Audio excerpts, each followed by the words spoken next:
Meron ka lang ng 45 seconds para sagutin ang ating katanungan. Gamit ang isang pangusap or sentence, paano mo maisasalarawan at ipagmamalaki sa isang banyaga ang lalawigan ng Cavite?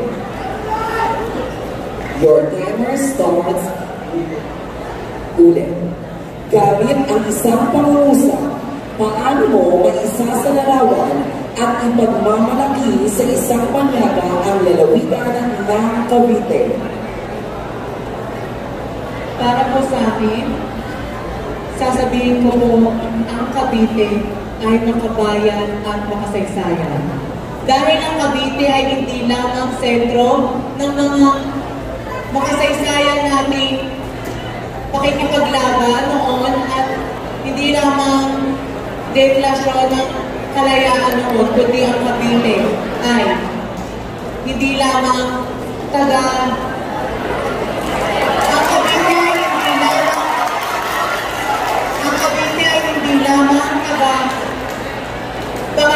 ng nakaraan, kundi ang Cavite ay aktibo, tagabuo ng mas maulan pang hinaharap. Yun lang po ako. Salamat. Thank you so much, Rosario Franca. Pwede ko na bumalik ko ito. Maraming salamat.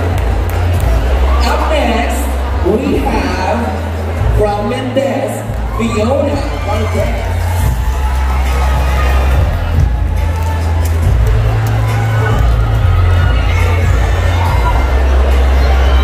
Sabi ni Fiona, aray ang sakit. Sobrang lakas na ng noise cancellation. Hi! Anong nararamdaman mo na sa dami ninyo, ang sigip-sigip ng laban, you're part of the top 5? Sobrang happy po dahil ngayon, may pagmamalaki ko ng bayan ng Mendez. Are you ready for your question? Yes, I'm born ready. Alright, we are all born ready. Alright, ang tanong para sa iyo, Fiona, ay gamit ang isang pangusap o sentence, paano mo maisasalarawan at ipagmamalaki sa isang panyaga ang lalawigan ng Cavite? Kung gagawa pa po ng isang sentence, ang isang sentence na po iyon ay kay ganda, kay saya, doon tayo sa Cavite. Dahil naniniwala po ako ng bawat bayan, ng bawat mundo ang kailangan ipagmalaki. Bakit pa kayo pupunta sa ibang bansa kung dito pa lang sa Cavite, marami na kayong nakikita. Inaakapit ang ating Pinoya na may puso at lagi natin ang pagkakataon na ang tunay na reyna ay may puso na nagpupulong sa mga tao na mangailangan. Maraming salamat, Mendez. Fiona.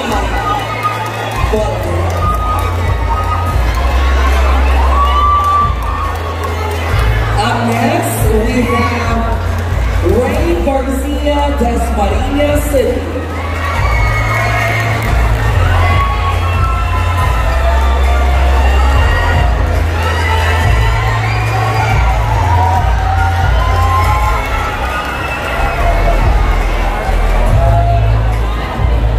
Ikaw ang unang kong tinawag na pasok sa top 5. Anong pakiramdam, Ray? Napakasarap pong tawagin na pasok pala ako sa top 5. Ang hirap ng pinagdaanan namin, pero ito na ako ngayon. Lahat ka din. Totoo.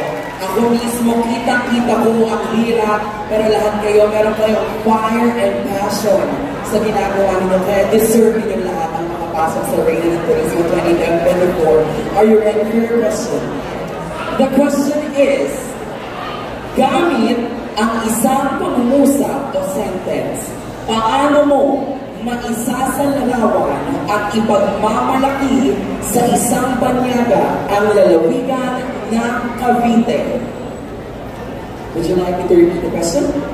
Gamit ang isang pangungusap o sentence, paano mo maisasalarawan at ipagmamalaki sa isang banyaga ang lalawigan ng Cavite? Would you like me to repeat the question? Gamit ang isang pangungusap o sentence, paano mo maisasalarawan at ipagmamalaki sa isang banyaga ang lalawigan ng Cavite? Would you like me to repeat the question? Gamit ang isang pangungusap o sentence, paano mo maisasalarawan at ipagmamalaki sa isang banyaga ang lalawigan ng Cavite? Gagamitin ko po siya, ang gagamitin ko po ay ang ganda ng Cavite, tara dito sa Cavite.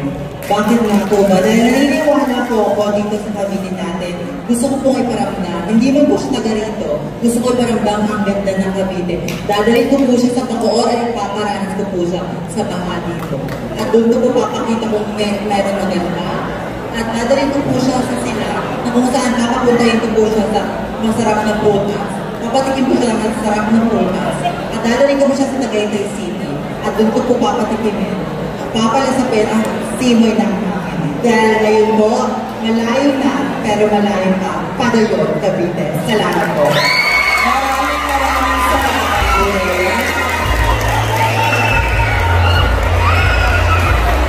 Susunod, Carmona City, Julia Asuncion.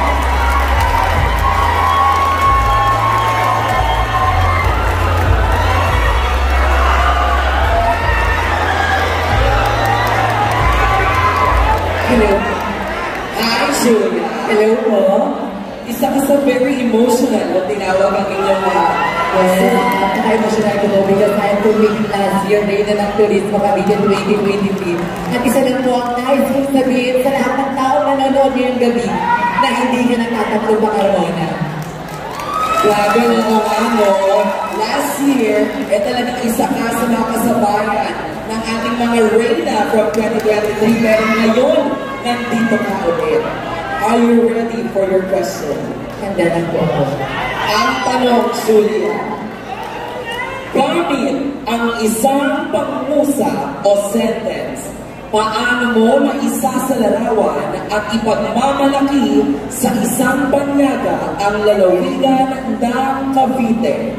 Isang pangungusap, disabilidad, kasarian, bigyan ng sapat na oportunidad at ipakita ang kanilang abilidad na ang turismo ay para sa lahat.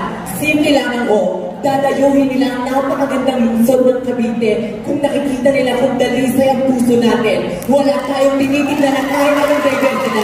Bakla, tomboy, lalaki o babae, dapat pakita ng turismo dahil ang turismo natin ay nasa ating mismong mga tao. Hindi sa mga gandang tatawin, hindi sa masarap na pagkain. Kaya ang turismo ay turismo ng Cavite. Kaya sa mga kasintarigunya, naniniwala ho ako. Kaya nyo kami ginawang instrumento mga bakla. Dahil naniniwala ho kami. Kami ang sentro ng aming turismo. Maraming salamat po.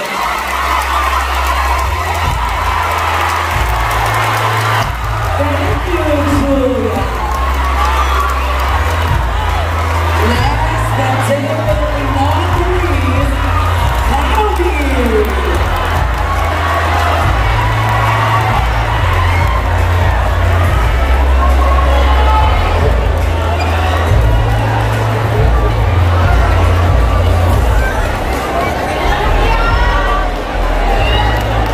Kamusta ka? Hindi ko talaga i-demonstrate. Alam niyo po, konting kwento. Kanina nung nasa likod, di ba nakakagulo kami doon, palit ng damit. Sabi niya, okay na ako, kahit di ako makapasok. At least, nag-enjoy ang mga kababayan ko sa Cavite. Now, are you ready for your question? I have to. Of course, you're the last, but definitely not the least. Alright, Vivi, your question is, gamit ang isang pangungusap or sentence, paano mo maisasalarawan at ipagmamalaki sa isang banyaga ang lalawigan ng Cavite?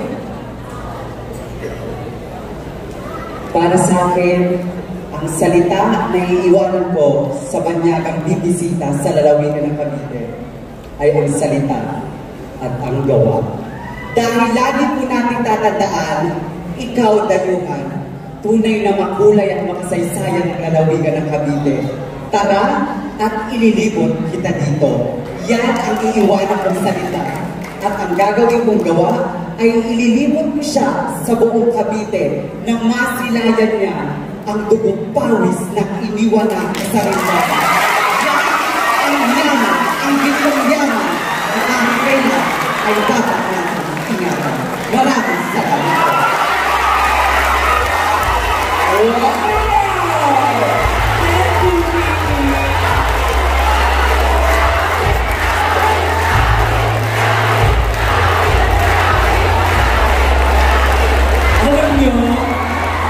Grabe, no? Yung ikaw yung huling tinawag. Tapos bago ka sumagot, nagpalapakan, nagtayuan. Grabe pressure na tayo, di ba? Habang di mo naririnig, di ba? Pero in